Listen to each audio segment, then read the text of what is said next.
জিবরিল আমিন আল্লাহর নবীর কাছে মদিনায় এসে হাজির হয়ে বলেন, নবী গো, আপনি আপনার বিবি আয়েশাকে গড়ে তুলেন। আল্লাহর নবী তিনিও মনে মনে ভাবতেছেন আম্মাজানকে ঘরে উঠাইবেন, নিজের গড়ে তুলবেন। আবু বকর সিদ্দিক রাদিয়াল্লাহু তাআলা আনহুর সাথে পরামর্শ করেন। সিদ্দিক বলেন, নবী গো, আমিও তো চাই আয়েশা আপনার ঘরে যাক। নবী বলে, সিদ্দিক আমি তো চাই কিন্তু আমি মোহর দিমু কেমন করে গো? 500 দিরহাম মোহর দিমু কোত্থেকে? সিদ্দিক আকবর রাদিয়াল্লাহু তাআলা আনহু সাথে সাথে তিনি ঘরে চলে গেলেন। 500 দিরহাম নবীকে হাদিয়া দিলেন।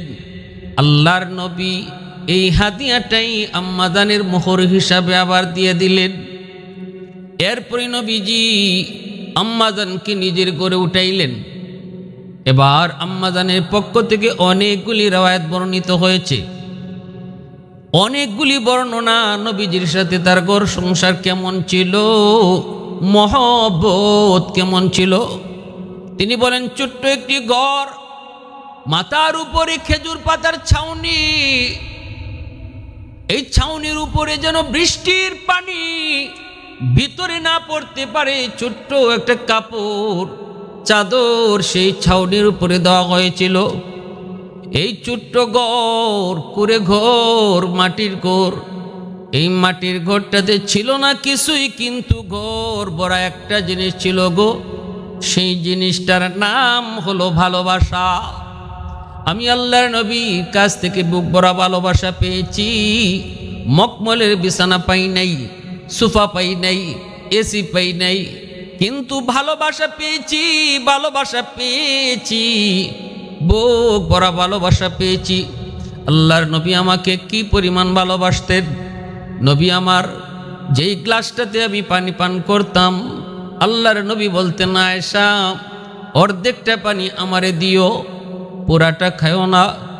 অর্ধেক পানি যখন আমি নবীকে দিতাম, আল্লাহর নবী এই আমার খাওয়া পানিটা তিনি খাইতেন, কিন্তু খাওয়ার সময়ও আমার ঠোঁটটা যেই জায়গায় লাগায় আমি পান করেছি, গ্লাসের ওই জায়গাটাতেই নবীজি নিজের ঠোঁট লাগায়া পানি পান করতেন, আর আমার দিকে মুচকি হেসে নবী হাসতেন। আম্মাজান আয়েশা সিদ্দিকা রাদিয়াল্লাহু তাআলা আনহা, আল্লাহর নবীর সাথে বিয়ে হয়েছে 9 বৎসর বয়সে। এই বিয়েতে আমার নবী, মায়ার নবী, আল্লাহর পক্ষ থেকে ইশারা ছিল। জিবরাইল আমিন স্বপ্ন যুগে আল্লাহর নবীকে একটা রুমাল দেখালেন। নবী গো, রুমালের ভিতরে একটা ছোট্ট বালিকার ছবি দেখেন। নবীজি দেখলেন, চিনে ফেললেন। আল্লাহর নবী বলেন, ভাই জিবরাইল, এই বালিকা তো আমার বন্ধু আবু বকর সিদ্দিকের মেয়ে। জিবরাইল আমিন আল্লাহর নবীকে বলতেছেন, নবী গো, এই ছোট্ট বালিকার ছবি আপনাকে দেখানো কেন হয়েছে জানেননি? নবীজি বলেন, ভাই জিবরাইল, আমিও তো জানতে চাই আয়েশার ছবি আমাকে কেন দেখানো হয়। জিবরাইল বলে, নবী গো, আল্লাহ পাকের ইশারা, এই ছোট্ট বালিকা আপনার পবিত্র বিবি হবে, আপনার বিবি হবে, উম্মতের জননী হবে, এবং গোটা মুসলিম জাহানের জন্য সে শিক্ষক হবে, মুআল্লিমা হবে। তার দ্বারা ইসলামের বহুত বড় খেদমত আল্লাহ পাক নিবেন। জিবরাইল আমিন ঘুম থেকে উঠে তিনি অবাক। আল্লাহর নবী স্বপ্ন যুগে দেখলেন, ঘুম স্বপ্ন ভাঙ্গার পর নবী তো অবাক। নবীজি স্বপ্ন যুগে কি দেখলেন? ছোট্ট বালিকা আয়েশা। আল্লাহ পাকের নাকি ইশারা, আয়েশার সঙ্গে নবীজির বিয়ে হবে, কিন্তু নবীজি এটা তো মানতেই পারতেছেন না, কোনোভাবেই নবীজি এটা ভেবে পান না কেমনে কি হবে। এই ছোট্ট বালিকা সে বিয়ের কি বুঝে, ভালোবাসারই বা সে কি বুঝবে? স্বামী স্ত্রী কারে কয় এটাও তো এখনো ঠিক মতো বুঝে না। পরের দিন নবীজি আবার ঘুমান, স্বপ্ন যুগে আবার জিব্রাইল সেই রুমালে আয়েশার ছবি দেখান। আমরা যেহেতু আম্মাদান আয়েশা সিদ্দিকা রাদিয়াল্লাহু তাআলা আনহার বিয়ের ঘটনাটা এখন আপনাদেরকে শোনাবো, অতএব আমরা এখন ছোট্ট বালিকা শব্দটা ব্যবহার করব বুঝার স্বার্থে। আল্লাহর নবী দ্বিতীয় দিন আবারও তিনি স্বপ্নে দেখলেন। দ্বিতীয় দিনও নবী একই স্বপ্ন দেখলেন, জিব্রাইল রুমাল নিয়ে হাজির। আল্লাহর পক্ষ থেকে তিনি রুমাল নিয়ে হাজির। সেই রুমালে আম্মাদান আয়েশা সিদ্দিকার ছবি, অর্থাৎ ছোট্ট বালিকা আয়েশার ছবি নবীজি দ্বিতীয় দিন দেখলেন। তৃতীয় দিন নবী স্বপ্নে কি দেখলেন? আল্লাহর নবী এবার তিনি বুঝে গেলেন এটা আমার আল্লাহ পাকের ইশারা, আল্লাহ পাকের ফয়সালা, আল্লাহ পাকের সিদ্ধান্ত। নবীজি এবার চিন্তা করেন কেমনে কি করবেন। নবীজি তিনি কৌতূহল বসে একটু বের হলেন, দেখে আয়েশা কি করে, আয়েশার কি হালত।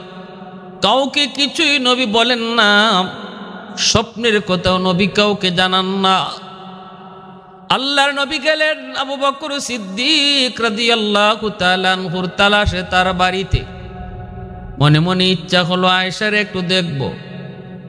যায় নবীজি দেখেন ছোট্ট বালিকা আয়েশা বান্ধবীদের সাথে পুতুল খেলায় মগ্ন। নবীজি পাশে গেলেন, যায় বলতেছেন আয়েশা এটা কি?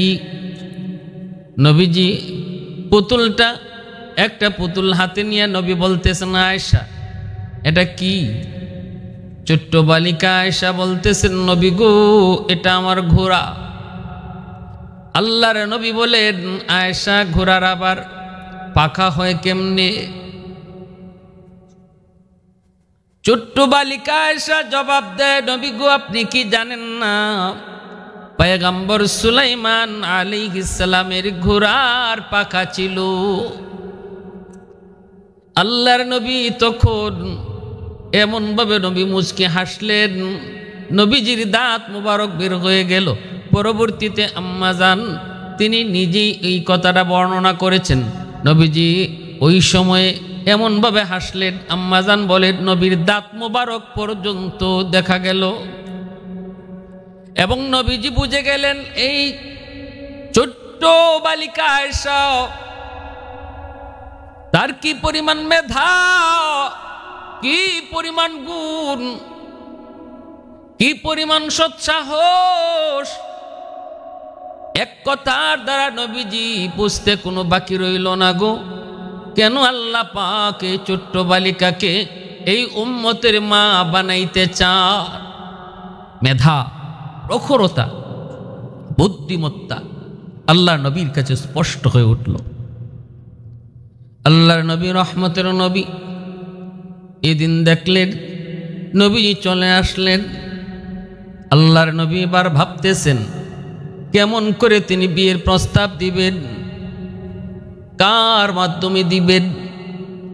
নবীজির মাথায় আসলো, আল্লাহ নবীর মাথায় আসলো আম্মাদান খাদিজাতুল কুবরা রাদিয়াল্লাহু তাআলা আনহার একজন বান্ধবী, নাম হলো খাওলা। হযরত খাওলা রাদিয়াল্লাহু তাআলা আনহা আম্মাদান খাদিজাতুল কুবরা রাদিয়াল্লাহু তাআলা আনহার বান্ধবী।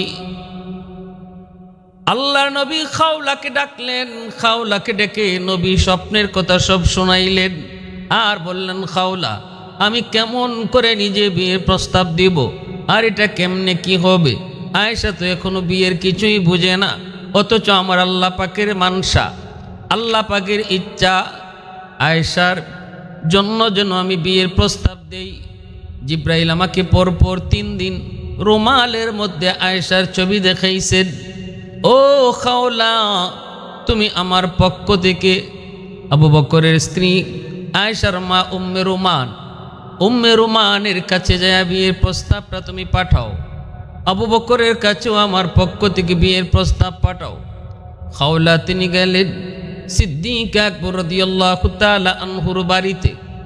যায় তিনি সিদ্দিক আকবরকে পেলেন না, কিন্তু ওনার বিবি সাহেবকে তিনি বাড়িতে পাইলেন।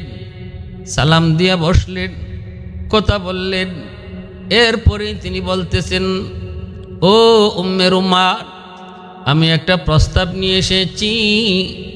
কিসের প্রস্তাব? কই বিয়ের প্রস্তাব। কার জন্য? তো কই তোমার ছোট্ট মেয়ে আয়েশার জন্য। উম্মে রুমান কয়, খাওলা কার পক্ষ থেকে বিয়ের প্রস্তাব গো? তখনই তিনি বলেন, আল্লাহর নবী, দয়ার নবী, দু জাহানের বাদশাহ রাহমাতুল লিল আলামিনের পক্ষ থেকে। তবে শুনো শুনো উম্মে রুমান, এই সিদ্ধান্তটা কিন্তু জমিনে নয়।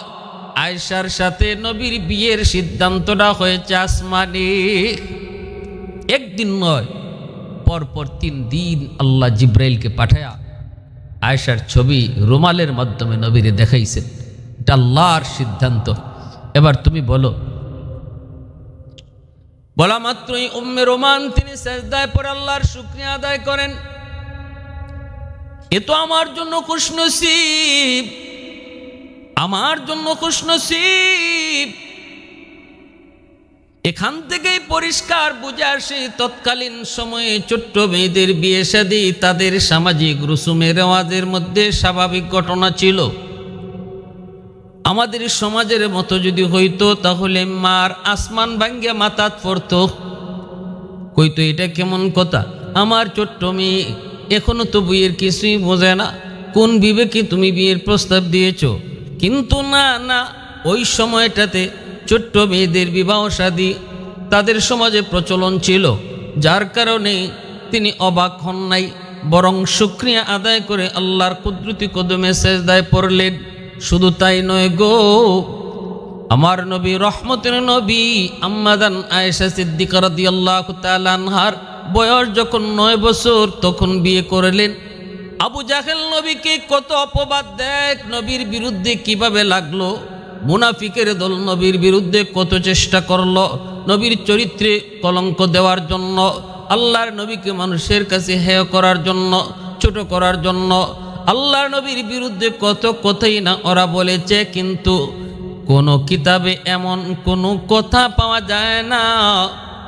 আবু জাহেল, মক্কার কাফির বেদিন বেঈমানরা নবী কম বয়সে বিয়ে করেছেন আম্মাদান আয়েশাকে, এই নিয়ে তারা কোনো কটাক্ষ করেছে, মন্দ বলেছে, নবীর সমালোচনা করেছে, এমন কোনো একটা নজির কোথাও খুঁজে পাওয়া যায় না। ভালো করে বুঝবেন যে মানুষগুলো আমার নবীকে একদম মাটিতে দাবায় দেওয়ার জন্য জানে প্রাণে চেষ্টা করেছে। যদি এই রসুলের আম্মাজানকে কম বয়সে বিয়ে করাটা তাদের সমাজে এটা দূষণীয় হতো, তাহলে সবার আগে তারা আল্লাহর নবীর বিরুদ্ধে এই কথাটাই সমাজে অপপ্রচার চালাইতো যে মুহাম্মদ দেখছো কেমন এই ছোট্ট বালিকা আয়েশা পুতুল খেলা খেলে তারে বিয়ে করে ফেলছে। আমাদের সমাজের যে সমস্ত নাস্তিকগুলি তসলিমা মার্কা, যারা আজকে রসুলের এই বিয়েটি আল্লাহ নবীর মন্দ বলে, তাদের বুঝার স্বার্থে বলছি, একটু বিবেক খাটান। সুখে কথা কয়েন না, একটু বিবেক খাটায় কথা বলে, একটু নিজের বিবেককে জিগান। মুনাফিক সর্দার আব্দুল্লাহ বিন উবাই, সে কি নবীজির এই বিষয়টা ছেড়ে দিত যদি তাদের কাছে এটা দূষণীয় হইতো? কই, তারা তো এই কথা বলছে মোহাম্মদ আমাদের বাপদাদার ধর্ম মানে না, মোহাম্মদ বাপ বেটা ঝগড়া লাগায়, মোহাম্মদ ভাইয়ে ভাইয়ে ঝগড়া লাগায়, মোহাম্মদের কাছে কেউ যেও না, মোহাম্মদ এই ভালো না, মোহাম্মদ জাদুকর, মোহাম্মদ কবি, কত কথাই না বলছে। কিন্তু এই কথা তো কেউ বলতে পারে নাই আবু জাহেল, উতবা, সায়বা, মক্কার লিডার, কাফিরদের লিডার, মুনাফিকদের লিডার, কেউ এই কথা বলে নাই যে মোহাম্মদের চরিত্র নষ্ট। নাউজুবিল্লাহ মিন জালিক। আল্লাহ নবীর চারিত্রিক ব্যাপারে তারা কোনো দাগ, কোন অপবাদ দেওয়ার সুযোগ পায় নাই। আর এই যুগে আইসা তসলিমা মার্কা মুনাফিকগুলি, নাস্তিকগুলি, তারা আজকে আমার নবীর চরিত্র নিয়ে কথা বলে। অপেক্ষা করে করে সিদ্দিক আকবর তিনি চলে আসলেন। আবু বকর সিদ্দিক রাদিয়াল্লাহু তাআলা আনহু আসা মাত্রই খাওলা রাদিয়াল্লাহু তাআলা আনহা তিনি বড় খুশি। সিদ্দিক আকবরকে দেখেই তিনি খুশি হয়ে গেলেন। আবু বকর, আমি তোমার কাছে এসেছি। কি ব্যাপার? কয় আয়েশার বিয়ের প্রস্তাব নিয়া। কার জন্য? কয় নবীর জন্য। সিদ্দিক আকবর এই কথা শোনার পর তিনিও আল্লাহ পাকের কুদরতি কদমে শুকরিয়াতান সেজদায় পড়ে গেলেন। আবু বকর সিদ্দিক বলে, খাওলা, মনে মনে এমন কত ইচ্ছা ছিল গো, নবীজির সঙ্গে আমার একটা সম্পর্ক করব, একটা আত্মীয়তার সম্পর্ক করব। আমার মনে মনে অনেক আশা ছিল। আল্লাহ পাক আমার মনের আশাটা মনে হয় পূরণ করেছে। কিন্তু খাওলা, একটা বিষয় আমার জানতে মন চায়।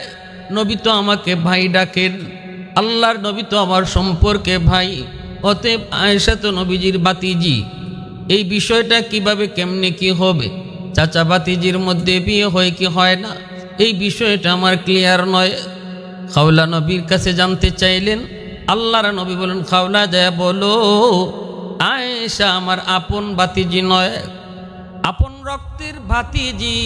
চাচার সাথে বিয়ে বন্ধনে হারাম, কিন্তু আপন ছাড়া যদি হয় তাহলে এখানে বিবাহ হয়। এজন্য ভালো করে বুঝবেন শরীয়তের মাসালা। আমরা সামাজিকভাবে চাচাতো সম্পর্কের যেই হবে তার সাথেই পর্দা করা ফরজ। আমার শাস্তলি চাচা, আমার চাস্তলি মামা, চাচাতো দাদা, চাচাতো নানা, এগুলা শরীয়তে এলাও না, নট এলাও, এগুলো এলাও না। একমাত্র আপন ভাই সারা কোনো চাচাতো ভাই, মামাতো ভাই, খালাতো ভাই কেউ এলাও না। সবার সাথে বিবাহ বন্ধনে আবদ্ধ হওয়া হালাল, অতএব তার সাথে পর্দা করাও ফরজ। আল্লাহর নবী পরিষ্কার জানাই দিয়েছেন, আবু বকর আমার আপন ভাই না। আপন ভাই যদি হইতো তাহলে আয়েশা হতো আমার আপন ভাতিজি। যেহেতু আপন ভাই না, অতএব তার সাথে বিবাহ হালাল, বিবাহ বৈধ, বিবাহ জায়েজ। খাওলা রাদিয়াল্লাহু তাআলা আনহা এই কথাটা যখন আবু বকর সিদ্দিক রাদিয়াল্লাহু তাআলা আনহুকে জানালেন, উম্মে রোমানকে জানালেন, দুজন তারা শুকরিয়াতান আল্লাহর দরবারে সেজদায় পড়লেন, আবারও শুকরিয়াতান নামাজ পড়লেন। তারপরে জানায় দিলেন, যাও নবীকে যায় বলো আমরা খুশি মনে এই বিয়েতে রাজি। আল্লাহর নবীকে জানানো হয়, সাদামাটা বিয়েটা হয়ে গেল। বিয়েটা হলো, খাওলা বের হয়েছেন। আম্মাদান আয়েশা সিদ্দিকা রাদিয়াল্লাহু তাআলা আনহা ছোট্ট বালিকা, ওনাকে খুঁজে আনার জন্য, বিয়ের অনুষ্ঠান হবে খোঁজার জন্য বের হয়েছেন। ছোট্ট বালিকা আয়েশা কোথায়? খাওলা খুঁজে খুঁজে যায় বের করলেন। ছোট্ট বালিকা আয়েশা তার বিয়ের দিনও বান্ধবীদের সাথে পুতুল খেলায় মগ্ন। ওখান থেকে নিয়ে আসলেন। আয়েশা অত্যন্ত অনাড়ম্বর সুন্দর একটা পরিবেশে অল্প কয়েকজন মানুষ নিয়ে বিয়ের আয়োজনটা হয়ে যায়, বিয়েটাও হয়ে যায়।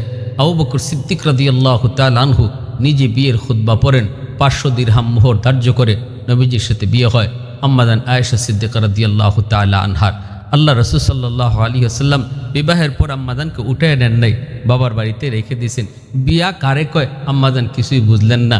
বিয়া হইছে এইদিকে আর উনিও ওই দিকে গিয়ে আবার ফুতুল খেলায় মগ্ন হয়ে গেছেন, ফুতুল খেলায় মগ্ন হয়ে গেছেন। তখন মা উম্মে রোমান উনি একটু চিল্লাচিল্লি করছে, মারে তুই তো এরকম এত খেলাধুলা করিস না। একদিন খেলাধুলা যাওয়ার জন্য তিনি আটকায় রাখছেন। আম্মাজান একটু বকাবকি শুনছেন মার কাছ থেকে। তো ছোট্ট বালিকা তো কিতাবের মধ্যে আসছে, আম্মাজান একটু চটপটে ছিলেন, একটু চঞ্চল ছিলেন, ছোটবেলা থেকেই একটু চঞ্চল ছিলেন, খেলাধুলায় দৌড়াদৌড়িতে একটু কি ছিলেন। তো একটু মা বকাবকি করছেন। নবীজি আসছেন দেখার জন্য। দেখেন বালিকা আয়েশা তিনি দরজার পাশে দাঁড়ায় কাঁদতেছেন। আল্লাহ রাসূল সাল্লাল্লাহু আলাইহি ওয়াসাল্লাম আয়েশা বলতেছেন, মা আমি না আপনাকে বলেছি আয়েশাকে কিছু বলবেন না, আপনি আয়েশারে ধমক দিলেন কেন? আয়েশা কেন কাঁদে? উম্মে রোমান বলেন, নবী গো আমি তো কোনোভাবেই তারে ঘরে রাখতে পারি না, খালি খেলার খেলা, পুতুল খেলায় বড় পাগল। আমি কিছু বললেই বাবার কাছে আমার বিরুদ্ধে নালিশ দেয়া দেয়।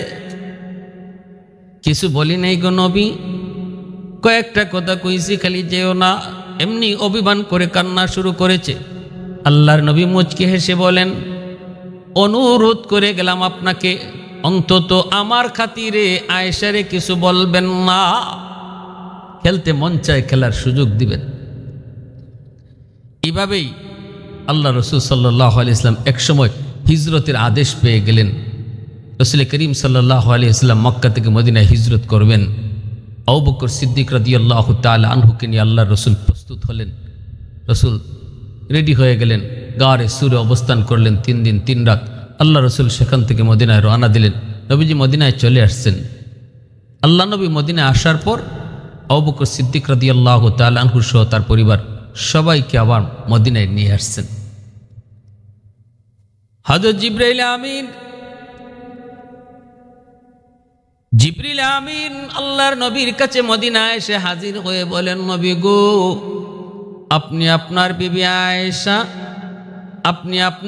বিবি আয়েশাকে গড়ে তুলেন। আল্লাহর নবী তিনিও মনে মনে ভাবতেছেন, আম্মাজানকে ঘরে উঠাইবেন, নিজের ঘরে তুলবেন।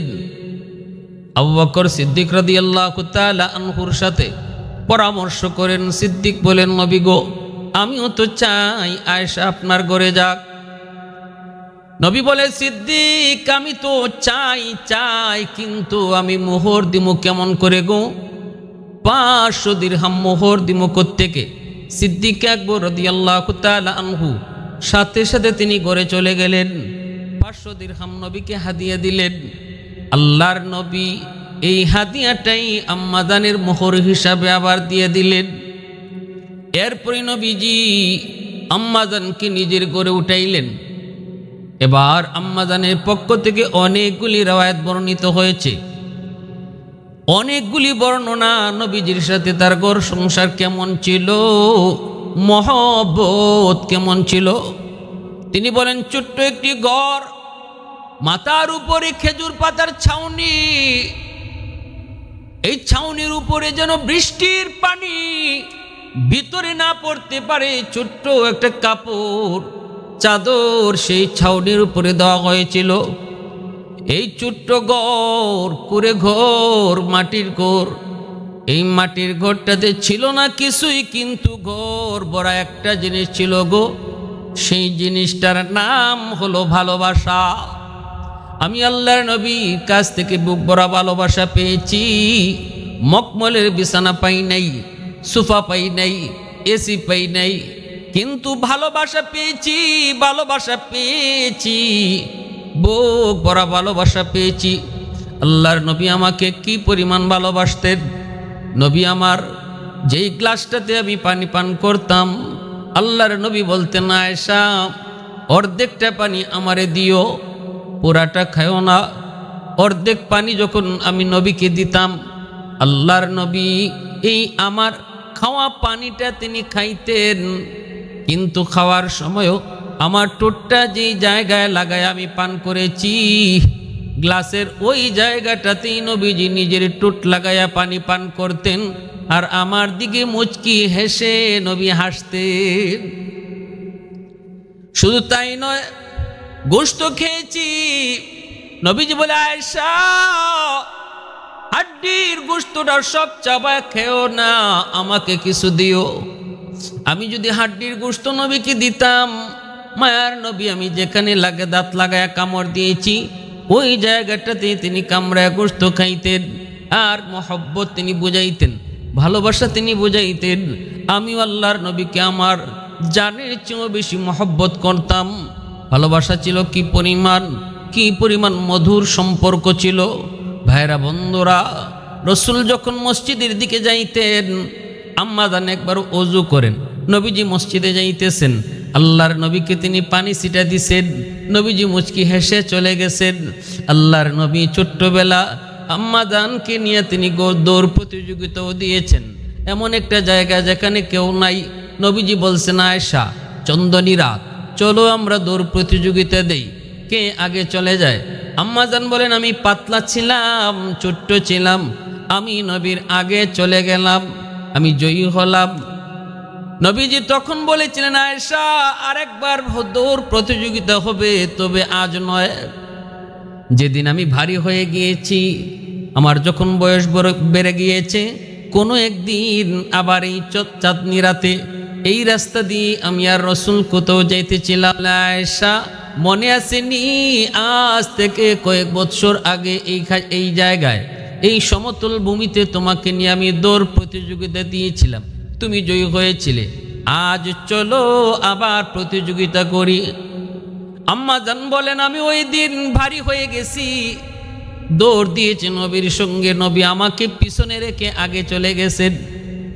এরপরে নবী আমাকে বুকে জড়ায়া বলছেন, আয়েশা ওই দিনের বদলা আজ আমি নিলাম। ওই দিন হয়েছিলে তুমি জয়ী, আজ আমি হলাম জয়ী, সমান সমান। সুবহানাল্লাহ।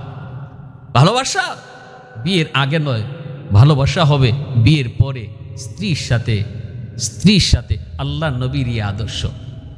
আম্মাজান বলেন, মায়ার রসুল দয়ার নবী এতটা মহব্বত আমারে করতেন, এতটা ভালোবাসতেন, আমিও আমার জানের চেয়ে বেশি ভালোবাসতাম। একদিনের ঘটনা, রসুল অজু করবেন, আম্মাজান বলেন আমি একটা জল চকি দিছি, নবীর কইছি, রাসূলুল্লাহ আপনি বসেন, আমি অজুর পানি দিচ্ছি।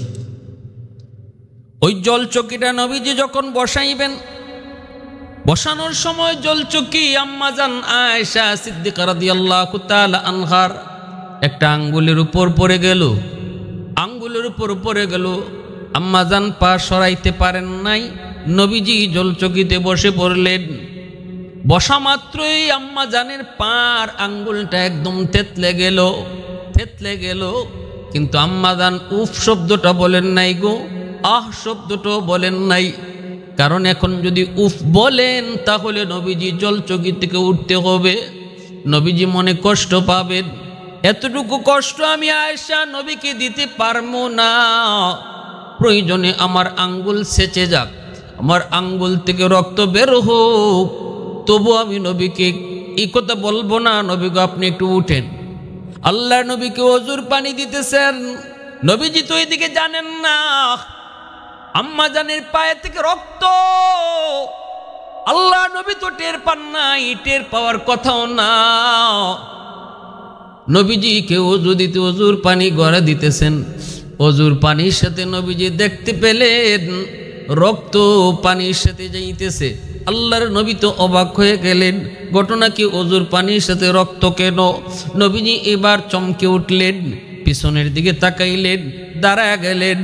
এরপরে নবী দেখেন আম্মাজানের আয়েশা সিদ্দিকা রাদিয়াল্লাহু তাআলা আনহার পা মুবারক থেতলে সেখান থেকে রক্ত বের হচ্ছে।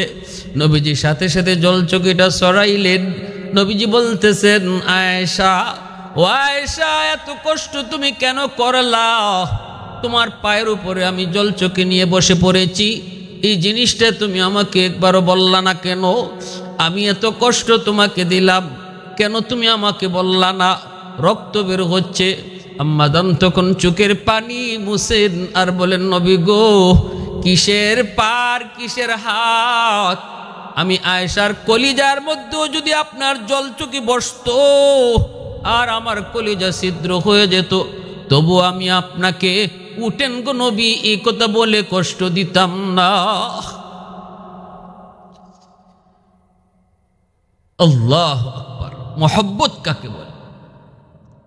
उल्फत में तेरी वैसे ने दंदान को तूरा, बू बकर उमर नक्श कदम तेरा न छूरा। उल्फत में तेरी वैसे ने दंदान को तूरा, बू बकर उमर नक्श कदम तेरा न छूरा। आयुशाक नबी वाक़ी असरार मदीना, सुल्तान का सुल्तान है सुल्तान मदीना। सरकार का सरकार है सरकार मदीना, गुलजार का गुलजार है गुलजार मदीना। अल्लाह ने मक्का ही में ये काबा बनाया, इस काबा का काबा तेरी मरकद को बनाया। ऐ सलाम हाजी चले जा राहे मदीना, सुल्तान का सुल्तान है सुल्तान मदीना, सरकार का सरकार है सरकार मदीना, गुलजार का गुलजार है गुलजार मदीना। আম্মাজান বলেন এতটা মহব্বত আমার অন্তরেও ছিল নবীজির প্রতি, দুজনের ভালোবাসায় ছিল ঘরটা ভরপুর। তারপরেও রসুল আমার সাথে লেপের নিচে শুয়ে আছেন। আল্লাহর রসুল বলেন, আয়েশা আমার ঠান্ডা লাগতেছে, তুমি আমাকে একটু উষ্ণতা দাও। আমি আল্লাহর নবীকে নিয়ে লেপের নিচে খাতার নিচে শুয়ে আছি, রসুলের ঠান্ডার সময় রসুলকে উষ্ণতা দিচ্ছি। ওই অবস্থায় আল্লাহর নবী হঠাৎ করে আমার ঘুম ভাঙলো, আমি দেখি নবী আমার পাশে নাই। আমি ঘুম থেকে উঠলাম, তাকায় দেখি আমার পাশেই আল্লাহর নবী সাজদায় পড়ে আল্লাহর কাছে কাঁদেন। আম্মাজান বলেন, আমি এমন একদিন নয় গো, বহুদিন আমি পেয়েছি রসুল আমার পাশে শুয়ে আছেন, কিন্তু রাত যখন গভীর হতো আমি আয়েশা শুধু নয় দুনিয়ার সব মায়া মহব্বত কি পিছনে ফালায়া সেই মালিকের ভালোবাসাকে প্রাধান্য দিয়া নবী সেজদায় পড়ে যেতে। এত সুন্দর রূপসী একজন বিবি যাকে আল্লাহর নবী হুমায়রা বলে ডাকতেন, আল্লাহ নবী হুমায়রা বলে ডাকতেন। আল্লাহর নবীর বিবিদের 9 জন বিবির মধ্যে আম্মাজান আয়েশা সিদ্দিকা রাদিয়াল্লাহু তাআলা আনহা তিনি ছিলেন একমাত্র কুমারী, তিনি ছিলেন একমাত্র কুমারী, আর সবাই ছিলেন বিবাহিতা। এমন একজন কুমারী সুন্দরী বিবির পাশেও নবী শুইছেন। তারপরেও এমন একদিন 2 দিন নয়, আম্মাজান বলেন প্রায় দিন নবীজি আমার পাশ থেকে উঠে যেতেন মহব্বত এক অদৃশ্য ভালোবাসার টানে। কি সে অদৃশ্য ভালোবাসা, যে ভালোবাসার সামনে আমি আয়েশার ভালোবাসা কিছুই নয় গো। তিনি আর কেউ নন, তিনি হলেন আমার আপনার মালিক, তিনি হলেন আমার আপনার মালিক, তিনি হলেন আমার আপনার মালিক। আলহামদুলিমান কদ্দারা খাইরান ওয়া খাবালা, আলহামদুলিমান কদ্দারা খাইরান ওয়া খাবালা, ওয়া শুকরু লিমান সাওয়ারা হুসনাও ওয়া জামালা, ফরদুন সামাদুন আন সিফাতিন খালকি বারিউন, রব্বুন আযালিয়ুন খালাকাল খালকা কামালা। মহব্বত আর ভালোবাসা একমাত্র কার জন্য? আল্লাহর জন্য। মান আহাব্বা লিল্লাহ ওয়া আবগাদা লিল্লাহ ওয়া আ'তা লিল্লাহ ওয়া মানা লিল্লাহ ফাকাদ ইসতাকমালাল ঈমান। আল্লাহর রাসূল বলেন, যে শুধু আল্লাহর জন্যই কাউকে ভালোবাসে, আল্লাহর জন্যই কারো থেকে দূরে থাকে, আল্লাহর জন্যই কাউকে দান করে, আল্লাহর জন্যই কাউকে দান করা থেকে বিরত থাকে, সে প্রকৃত মুমিন, খাঁটি মুমিন। দুনিয়ার ভালোবাসা, স্বামী স্ত্রী ভালোবাসা বলি, ভাই বোনের ভালোবাসা বলি, বন্ধু বন্ধুর প্রতি ভালোবাসা বলি, সব ভালোবাসা হবে একমাত্র কার জন্য? আল্লাহর জন্য। তখনই সেটা আল্লাহর জন্য হবে যখন সে আল্লাহর ভালোবাসার সামনে সব ভালোবাসাকে বিসর্জন দিতে পারবে। বোঝা গেল দুনিয়ার ভালোবাসা এটা সে আল্লাহর জন্যই ভালোবেসেছে, আল্লাহর ভালোবাসাকে সে প্রাধান্য দিয়েছে। আম্মাজান আয়েশা সিদ্দিকা রাদিয়াল্লাহু তাআলা আনহা বলেন, আল্লাহর নবী রহমতের নবী একদিন আমার পাশে নাই। আমি ঘুম থেকে উঠে দেখি রুমেও নাই। আমি নবীজিকে খোঁজার জন্য বের হয়েছি। আমি মনে মনে ভাবতেছিলাম নবী অন্য কারো বিবির ঘরে চলে গেছেন, কিন্তু না, খুঁজে খুঁজে আমি যেয়ে দেখলাম মদিনার পাশেই কবর জান্নাতুল বাকি, সেখানে নবীজি যায় কবরস্থানে যায় কাঁদতেছেন। আল্লাহর নবীর পিছনে দাঁড়ায়া এই দৃশ্যটা দেখে আমি চুপি চুপি আবার চলে এসেছি। মনের ভিতরে আমার সন্দেহ ছিল নবীজি মনে হয় অন্য কোনো বিবির ঘরে চলে গেছেন। আল্লাহর নবী ঘরের ভিতরে ঢুকার আগে আগে আমি আবার বিছানায় শুয়ে পড়ছি, যেন নবী টের না পান আমি যে নবীকে ফলো করেছি, সন্দেহ করেছি, এটা যেন আল্লাহর নবী বুঝতে না পারেন। আমি বিছানায় শুয়ে পড়েছি, ঘুমের বান করেছি, কিন্তু নবীজি ঘরের ভিতরে ঢুইকা তিনি আমার ঘন ঘন শ্বাস এটা বুঝেই নবী টের পেয়ে গেছেন। নবী বলতেছেন, আয়েশা ঘটনা কি একটু কও আয়েশা, একটু বলো কি ব্যাপার। তখন আমি ঘুম থেকে উঠছি, আল্লাহ রসুলকে বলতে ইয়া রাসূলুল্লাহ কি হয়েছে। রসুল বলে, মুস্কি আয়েশা বলে, আয়েশা কি হয়েছে তোমার, কও তো, তুমি কইবা নাকি আমি আল্লাহরে কইমু জিব্রাইল ফাটাইতো। তখনই আম্মাজান ভয় পেয়ে গেছেন, ইয়া রাসূলুল্লাহ জিব্রাইল আসতে হবে না, নবীগো আমি আপনারে ফলো করছি, আমি মনে করছিলাম আপনি অন্য কোনো বিবির ঘরে গেছেন গা, এই জন্য আমি আপনারে ফলো করছি। জান্নাতুল বাকিতে দেখা আমি আবার পিছনে পিছনে তাড়াতাড়ি চলে আসছি শরম পাইয়া, যে হায় আমি ভাবছি কি আর রসুল করছেন কি। আল্লাহ রসুল বলে, আয়েশা আমি আল্লাহর রসুল, আমি আল্লাহর পয়গম্বর, কোনো নবী বা রসুল কখনো খেয়ানত করতে পারে না। এলেম ওয়ালাহ নবীর ওয়ারিস, তারাও কখনো খেয়ানত করতে পারে না। নবীর ওয়ারিস খেয়ানত করতে পারে না, উলামায়ে কেরাম খেয়ানত করতে পারে না। এটা রসুলের গুণ, রসুলের আদর্শ। রসুল বলে, আয়েশা আমি নবীর আল্লাহর পয়গম্বর, আমি নবী, আমি রসুল, খেয়ানত করতে পারি না। এই চিন্তা, এই ধারণা আর কখনো অন্তরে রাখবা না।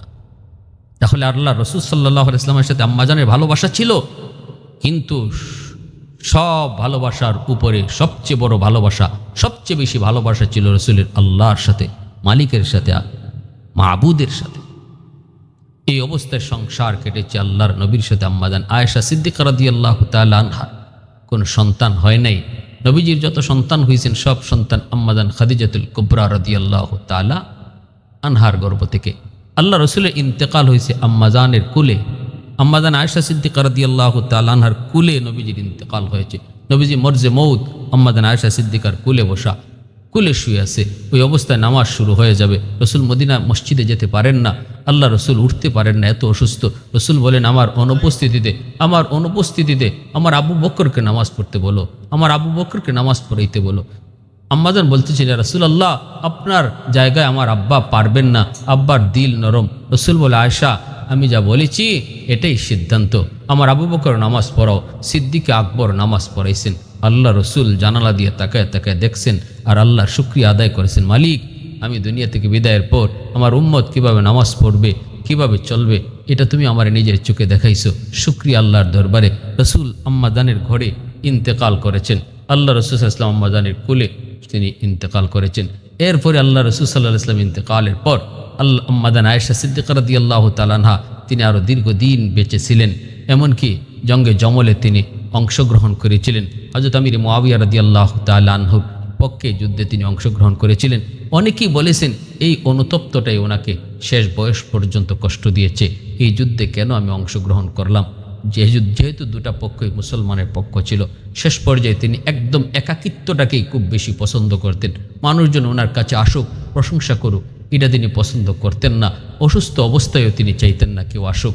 তিনি এই অবস্থায় আর বলতেন, শুধু আমাকে রাতের অন্ধকারে তোমরা দাফন করো, আমার ইন্তেকালের খবর তোমরা মানুষকে জানাও না, আমাকে চুপি চুপি তোমরা কবরস্থ করে দিও, আর আমাকে জান্নাতুল বাকিতে রাখবা, যেখানে রসুলের অন্যান্য বিবিরা শুয়ে আছেন সেখানে আমারে রাখবা, আমার ওখানে শোয়াইবা।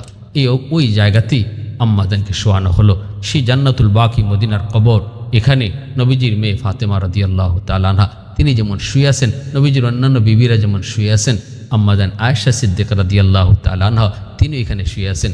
কত বড় অবদান রেখে গেছেন হাদিস শাস্ত্রে। 2000-এর উপরে হাদিস আম্মাজান তিনি ও উম্মতকে দিয়ে গেছেন। এত বড় খেদমত তিনি পাইছেন, এত বড় খেদমত করেছেন। আল্লাহ রসুল সাল্লাল্লাহু আলাইহি ওয়াসাল্লাম সাথে আম্মাজানের বিবাহ হবে, এটা আল্লাহ পাকের ইশারা ছিল আর উম্মতের জন্য ফায়দা ছিল। অতএব রসুল যে একাধিক বিবাহ করেছেন এর উল্লেখযোগ্য দুইটা কারণ, একটা হলো সিদ্ধান্ত আল্লাহর, আর একটা হলো মানব জাতির কল্যাণ। মানব জাতির, গোটা মানব জাতির কল্যাণ, এই দুই স্বার্থে আল্লাহ পাক আল্লাহর রসুলকে এই 9টা বিবাহ আল্লাহ পাক করাইছেন। এক একজন উম্মতের মা তিনি এক এক সাইডে দুনিয়ার মানুষের জন্য খেদমত করে গেছেন। আম্মাজান আয়েশা 2000-এর উপরে হাদিস বর্ণনা করে গেছেন। সুবহানাল্লাহি ওয়া বিহামদিহি, সুবহানাল্লাহিল আযীম। আল্লাহ পাক আমাদের সবাইকে রসুল